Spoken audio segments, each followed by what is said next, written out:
E aí, pessoal, tudo certo? Canal Matemática para Iniciantes. Se vocês gostarem, curtir esse vídeo, se inscrevam no canal. E eu quero que vocês deixem aí no comentário se vocês conseguem resolver de alguma outra forma aí para a demonstração aqui que eu vou fazer. Então é muito comum, né? A gente sempre estudou e a gente sempre questionava, sabe aquela coisa? Por que todo número elevado a zero é igual a 1? E às vezes os professores explicavam, às vezes eles falavam, por que é assim? Sabe aquela coisa que a gente tinha que engolir? Então hoje eu vou fazer duas demonstrações aí. Se vocês acharem outras demonstrações, queria que vocês deixassem um comentário. Então é mais ou menos assim. Eu tenho um número, certo? Vou colocar aqui número 2, poderia ser qualquer número, certo? Então o que acontece, pessoal? A gente tem que entender, primeiramente, todo número, qualquer número, ou ele é elevado a 1, que vai ser ele mesmo, certo? Ou ele é dividido por 1, que vai dar ele mesmo, certo? Ou ele é o próprio 2 vezes 1, que é o próprio 2. Então ele pode ser elevado a 1, ele pode ser dividido por 1, ele pode ser multiplicado por 1, que ele ainda assim não se altera. Tranquilo? Então, com esse raciocínio, a gente vai fazer o seguinte. Eu pego o número 2, como eu falei, poderia ser o 5, o 3, o 4, não importa. O princípio se aplica o mesmo. Então, quando eu não tenho nada aqui em cima, no expoente, é 1. Ficou convencionado que seria assim. Por quê? O expoente, ele indica quantas vezes eu tenho que repetir essa base. Correto? Isso a gente já aprendeu lá em potenciação. Então, quando eu faço essa conta, 2 dividido por 2, o resultado disso aqui é 1. Tranquilo? Beleza. Quando eu aplico aquela propriedade de potenciação, onde a gente conserva a base e subtrai os expoentes, o que a gente faz?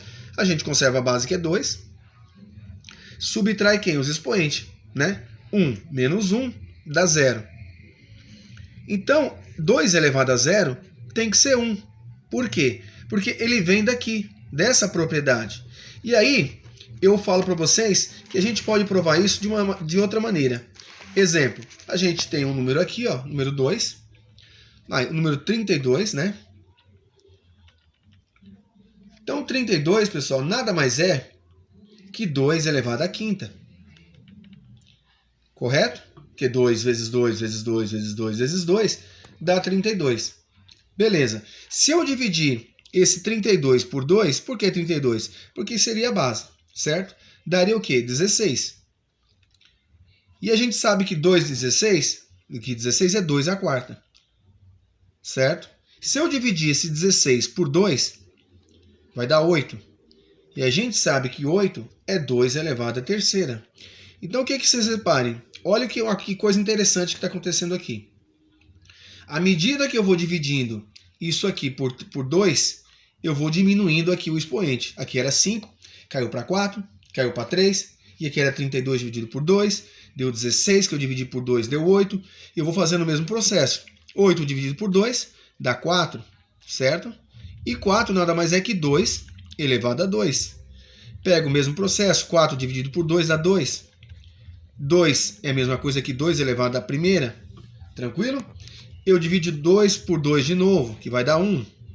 E 1 é a mesma coisa que quê? Qual é o próximo expoente daqui? Se aqui é 5, aqui é 4, aqui é 3, aqui é 2, aqui é 1, o próximo expoente é o 0. Então, por aqui, a gente conseguiu provar também que 2 elevado a 0 é 1.